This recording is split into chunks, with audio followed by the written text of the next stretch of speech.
mayroong katapusan ang lahat. Ako po si Father Fiel Pareha at ito po ang ating segment, ang Daily Devotion, na kung saan tayo po ay magdarasal, magbabasa at magdinilay kasama ng salita ng Diyos sa buong taon. Manalangin tayo. Sa ngalan ng Ama, ng Anak at ng Espiritu Santo. Amen. Halina, banal na Espiritu, liwanagan mo ang aming puso at isip nang maunawaan at may sa buhay namin ang iyong salita. Amen. Our Bible passage for today is from the Gospel of St. Luke chapter 21, verses 5 to 6, and I read it for you. When some were speaking about the temple, how it was adorned with beautiful stones and gifts dedicated to God, he said, "As for these things that you see, the days will come when not one stone will be left upon another, all will be thrown down."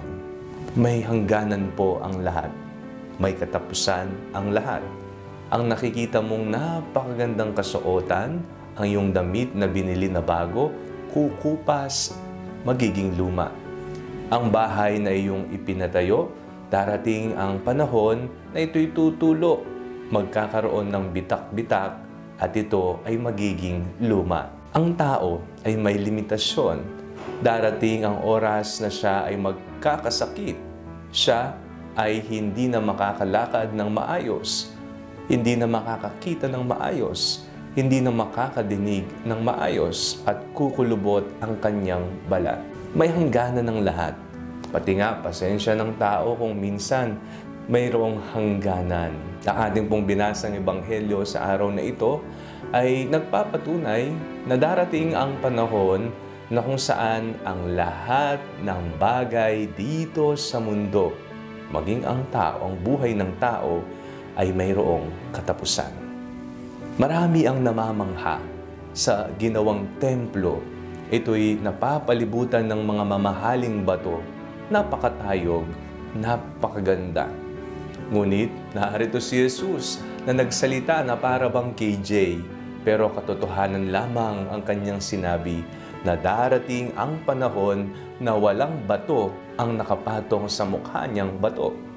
Kaya naman, isa itong paalala sa atin ngayon pong nagtatapos na ang liturhikal na kalendaryo ng simbahan at tayo'y papasok na sa panibagong panahon, ang panahon ng Adbyento, ang unang panahon sa bagong kalendaryong liturhikal ng simbahan na mayroong katapusan ang lahat. Ano ang mga bagay kung titingnan naman po natin ang ating personal na pamumuhay, ang kailangan nating tapusin? Kailangan nating alisin, kailangang iwaksi, kailangang kalimutan. Napakahalaga po ng mga tanong na ito sapagkat hindi po tayo lalago bilang isang tao, hindi tayo uusad bilang isang tao. Ito man ay sa sekular na mundo o kaya sa buhay pananampalataya kung hindi natin tatanggalin ang mga bagay na nagiging sagabal at hadlang sa ating pamumuhay at sa ating relasyon sa Panginoon. Maglaan ng panahon, araw-araw, upang sagutin ang mga tanong na ito. Sa buhay panalangin natin, ating pong tanungin ang sarili.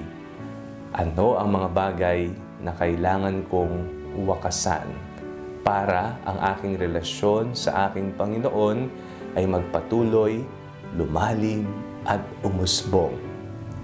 Manalangin tayo. Panginoong Jesucristo, narito po ang aming mga buhay.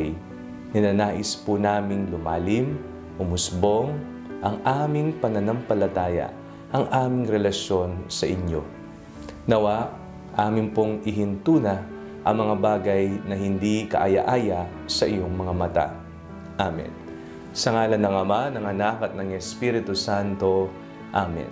Huwag po ninyong kalimutang i-like ang video ito, mag-comment po kayo and share it with your family and friends.